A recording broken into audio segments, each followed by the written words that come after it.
رغم من أغانيه كانت رومانسية وهادية، لكن حياة الفنان محرم فؤاد ما كانتش هادية خالص. فهو تعرض لمشاكل كتير بسبب زوجاته السبعة، فكل جوازة كانت لها حكاية دايما بتنتهي بخلافات، وأحيانا الخلافات دي كانت بتوصل للمحاكم. طيب ايه تفاصيل كل جوازة منهم؟ ومين الفنانات اللي اتجوزهم؟ ومين ابنه وحفيده اللي دخلوا مجال الفن؟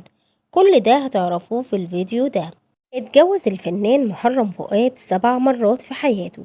كانت المرة الأولى من الفنانة تحية كاريوكا، ورغم إنكارهم الجواز أكتر من مرة، لكن محرم أعلن في النهاية إنهم فعلا متجوزين. ده كان سنة 1961، لكن حصل خلافات كتير ما بينهم اللي وصلت إن تحية كاريوكا سابت مصر وسافرت لبيروت، وحاول محرم فؤاد يصالحها وبعت لها رسايل بيترجاها إنها ترجع ليه، وقال لها إن حياته من غيرها ملهاش أي طعم. لكن تحية رفضت إنها ترجع له تماما، وانفصلت عنه بعد فترة قصيرة من الجواز. وعن السبب قالت تحية: راضين بالهم والهم مش راضي بينا، كتر الإساءة تقطع عروق المحبة، أنا أعصابي تعبت معاه، وعلشان كده سافرت بيروت وسبت له القاهرة باللي فيها. وبعد انفصاله عن تحية اتجوز سيدة أجنبية، لكن انفصل عنها بعد فترة قصيرة جدا. والمرة التالتة اتجوز سيدة لبنانية اسمها ماجدة بيدون، ورزق منها بابن الوحيد طارق.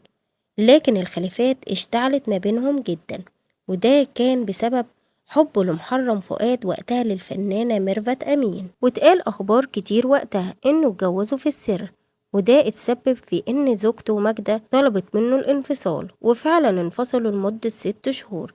لكن بعض اتوسطوا ما بينهم علشان يرجعوا، ووافق محرم على الرجوع لماجدة، وبشروط هي إنها ما تظهرش في أي حفلة اجتماعية إلا بعد موافقته، وإنه يوافق على كل فستان بتشتريه علشان تخرج بيه قدام الناس، وإنها ما تروحش لأهلها ببيروت لوحدها. ووافقت ماجدة على كل الكلام ده. استمرت الحياة ما بينهم لمدة 3 سنين قبل ما يتجدد الخلافات مرة تانية، وبدأ الخلاف ما بينهم المرة دي بعد ما عين محرم فؤاد سكرتيرة، وطلب منها إنها تفضل في البيت مع زوجته طول النهار وطول الليل. اعتبرت ماجدة إن المهمة السكرتيرة دي مراقبتها، فرض إنها تفضل في البيت، وقال لها محرم السكرتيرة دي هتكون في البيت قبل منك، لو مش عاجبك اطلب الطلاق. فعلا طلبت ماجدة الطلاق، فطلب منها محرم إنها تتنازل عن مؤخرها، وكان عبارة عن 20,000 ليرة. لكن ماجدة رفضت تتنازل، وخرجت من البيت وقعدت عند جارتها. وتاني يوم رجعت للبيت علشان تاخد هدومها، فاتخانق معاها محرم واعتدى عليها بالضرب. فقامت هي اتجهت لشرطة الجزيرة، قامت بشكوى ضده واتهمته بالاعتداء عليها، وكمان استيلاء على جواز سفرها وكسر دولابها الخاص. وكمان استولى منها على شيكات تقدر قيمتها ب4,000 جنيه. فاستدعت النيابة العامة محرم وحققت معاه، وأخذت منه إقرار بعدم التعرض ليها وإنه مسؤول عن أي حادث يقع ليها. فتقدم محرم بلاغ للنائب العام اتهم فيها زوجته بخطف ابنه طارق. اتهم مجهولين بتهديده بإنهاء حياته لو ما تنزلش عن الشقة.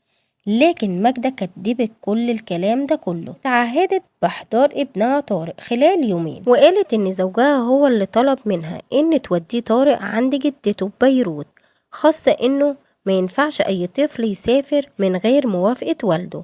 وفي النهاية انفصلت عن محرم، وبعدها اتجوز من ملكة جمال الكون لبنان جورجينا رزق، بعد ما شاركوا مع بعض في فيلم الملكة، وتعرفوا على بعض أثناء تصوير الفيلم في لبنان، وده كان في سنة 1975. نشأت ما بينهم قصة حب قوية جدا. اتجوزوا لكنهم بعد كده انفصلوا، وبعد فترة قصيرة من الخلافات كتير ما بينهم اتجوزت جورجينا بعد كده من الفنان وليد توفيق. أما محرم فؤاد فاتجوز بعد كده من الفنانة عايدة رياض، اللي شافها من خلال مشاركتها في رقصة بمبوطية مع الفرقة القومية، وجالها في الكواليس وقال لها: يا عايدة انت جميلة جدا وكنت هايلة، وعاوزك بكرة تقدمي الحفلة بتاعتي. وفعلا راحت تاني يوم علشان تقدم له الحفلة. بعد إنهاء الحفلة عزم كل الفرقة والشلة على الأكل، وهي كانت معاهم، وفضل يتردد كل يوم على المسرح وسأل عليها، وفي النهاية طلب منها يتجوزها، وقال إن عايز أتجوز البنت دي، بنام أحلم بيها وافقت عايدة على الجواز، وبرغم من إنه كان أكبر منها ب20 سنة، وقالت إنها في البداية وافقت عليه علشان في الوقت ده كانت لسه خارجة من قصة حب فاشلة، وكانت عاوزة تكيد حبيبها.